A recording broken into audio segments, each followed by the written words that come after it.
Hi, I'm Guy Ardito, relationship expert, strategist, trainer, and author. And today I want to talk about the six signs of a happy marriage. Now, as I've talked about in an earlier post, you know that there are four different kinds of marriage. They go all the way from broken to disappointing to functional to thriving. You know, broken is where you know there's problems, you're not sure how much you can take. Disappointing is where you're like, yeah, this isn't really quite what I thought it would be. You know, functional is like, things are going pretty good. And thriving is where you feel, wow, I am so lucky. I am so lucky to have this person in my life. And, thriving is naturally it's what I strive for. It's what my clients strive for. I like to think what we all strive for. Many people settle for functional or disappointing. But I want to tell you how you can tell if your marriage is happy. And happy is kind of on the positive side of functional, right? It may not be all the way up here, but you're doing pretty good. So let's go through them. Sign number one. Well, you enjoy each other's company, right? You enjoy spending time together. Now that could mean you make each other laugh or you just make each other feel good. There are different things to different people, but the point is you feel good when you're around this person. Sign number two is that you share some interests, right? You have a life together. Doesn't mean you do everything together, right? In fact, the healthiest couples have a pretty fair, healthy separation between what they do, but they definitely have a bond. They definitely have a tie, and they share some things. And that can be any combination of watching television or planting a garden, dancing, remodeling a house, basket weaving, whatever it might be for you and your partner. But there are some things that you actually do together, right? Because that's been shown psychologically to improve the bond between us. All right, sign number three, you can collaborate like a team on the tougher things of life, like money and chores, which are behind something like 90% of all divorces. It's surprisingly common that marriages fall apart because partners just can't agree. They can't work like a team, like a well-oiled machine around these issues of life, especially married life, that are so highly charged and so crucial to everyday functioning.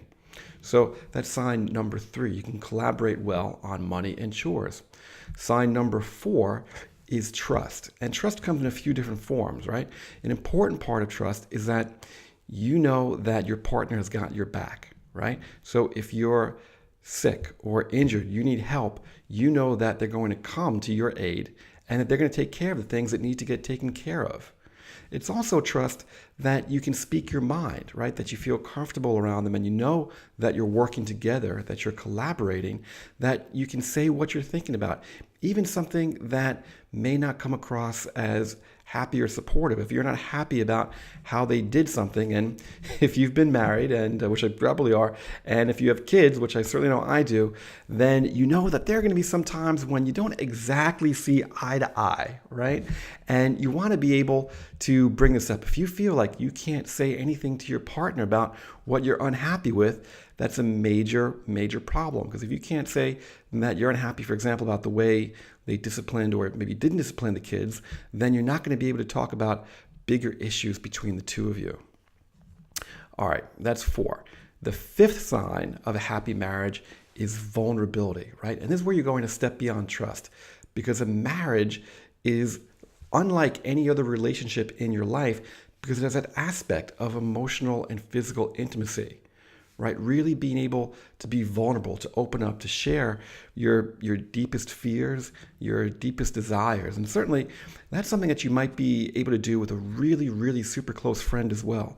But when it comes to marriage, you're taking it to a different level, right? So you want to be able to feel like you can share how you feel deepest down, what you're afraid of deepest down, and what you want deepest down, especially with what you're going to wrap up to on number six, sexually, like being able to share what you want from your partner in that regard. That's absolutely crucial.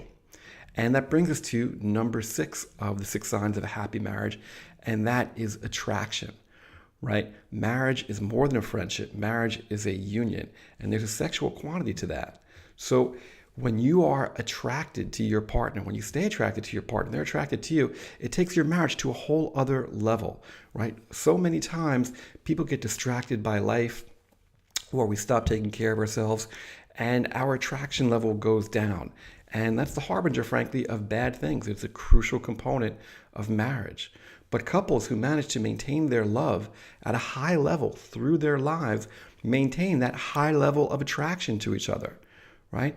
Part of that is understanding what your partner needs, what they find attractive, and fulfilling that for them. And partly is sharing what you want and need, right? So that they understand. Marriage is that collaboration that brings a teamwork aspect into it, frankly.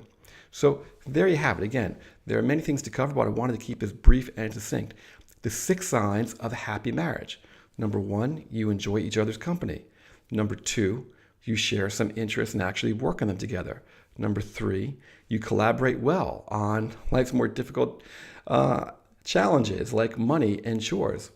Number 4, you trust each other, right? You trust that they've got your back and that you can speak your mind, say what you need.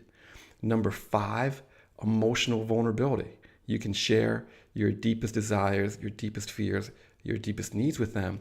And number 6, you still have a great level of attraction for them. And you're keeping that polarity up there. You're keeping that spark alive. So there you go. The 6 signs of a happy marriage. I certainly hope you recognized yourself in those. Frankly, there's a whole other level you can get to beyond happy where you're thriving. And that's really my goal. That's what I help people with no matter where they are, whether they're functional, whether their marriage is disappointing or even broken. I help them get up to a thriving level. And that's what really excites me. So there's always that next step that you can take, that next place that you can go where things are even better. But if you did not recognize yourself in these 6 signs, then your marriage is disappointed, or just I should say disappointing or broken. And you really want to step things up. Whether you want to get help from myself or someone else, just make sure that you go out there and you get help. You don't want what can be a fantastic addition to your life to fall apart. So if you're interested in getting some more work with me, you can go to my website. That's GUYARDITO, GuyArdito.com. There you can find information on my digital training and group coaching packages, as well as if you're interested in working with me one-on-one or you and your partner, privately with me. The information is there as well. So I hope you have a great day. Until we meet again, remember, life is an adventure. Live in love.